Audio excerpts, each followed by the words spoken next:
Esther. Pinalitan si Vashti bilang reyna. Unang kabanata.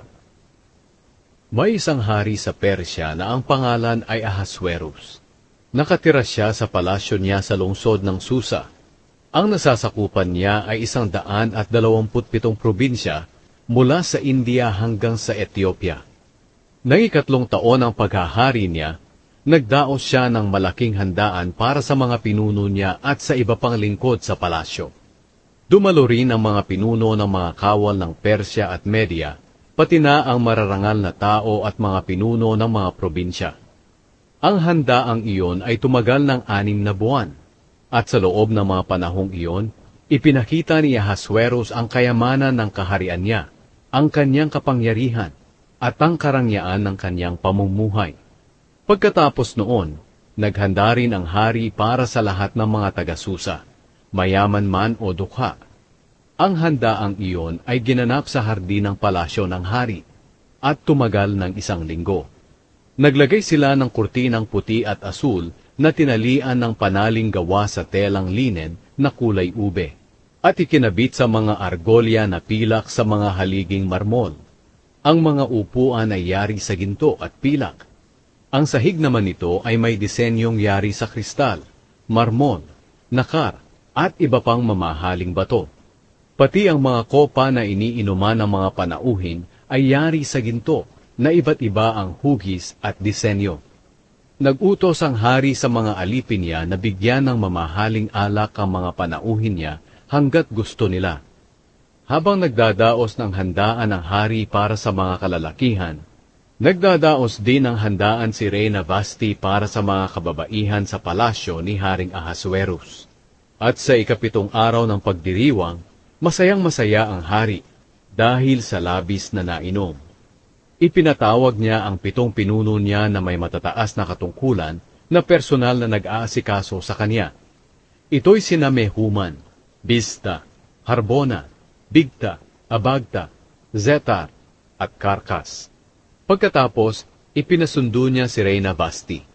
Ipinasabi niyang isuot ng reyna ang kanyang korona para ipakita ang kagandahan niya sa mga pinuno at mga panauhin, dahil talagang maganda ito. Pero nang masabi ng mga lingkod sa reyna ang gusto ng hari, sinabi nitong ayaw niyang pumunta roon. Kaya nagalit ang hari sa kanya. Nakaugalian na noon ng hari na humingi ng payo sa mga pantas, na siyang nakakaalam ng mga batas at kaugalian ng kaharian. Ang palagi niyang hinihinga ng payo ay sina Karshena, Shetar, Admata, Tarshish, Meres, Marsena, at Memukan. Sila ang 7 pinakamataas na pinuno sa kaharian ng Persya at Media, at malapit sila sa hari. Nagtanong ang hari sa kanila, ayon sa batas ng kaharian ng Persya, ano ang dapat gawin kay Reyna Vashti dahil hindi siya sumunod sa utos ko sa pamamagitan ng aking mga lingkod? Sumagot si Memukan, mahal na hari, nagkasala po si Reyna Vashti, hindi lang sa inyo, kundi pati na rin sa mga pinuno ng kaharian ng Persya at Media, at sa mga mamamayan ng buong kaharian. Ang ginawa ni Reyna Vashti ay tiyak na malalaman ng lahat ng kababaihan sa buong kaharian, at gagayahin din nila iyon.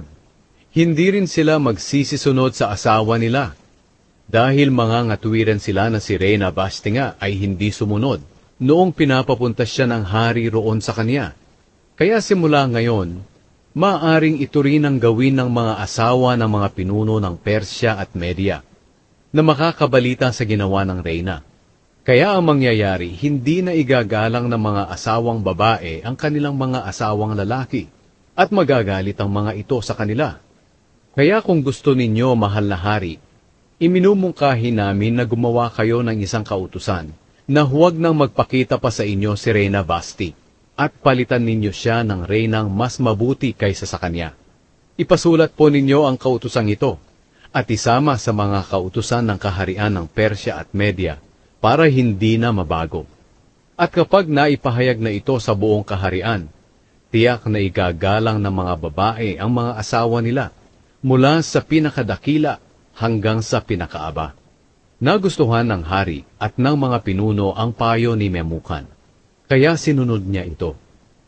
Ipinasulat niya ito at ipinadala sa lahat ng probinsya na nasasakupan ng kaharian niya, ayon sa kanilang wika. Sinasabi sa sulat na ang lalaki ang siyang dapat mamuno sa sambahayan niya.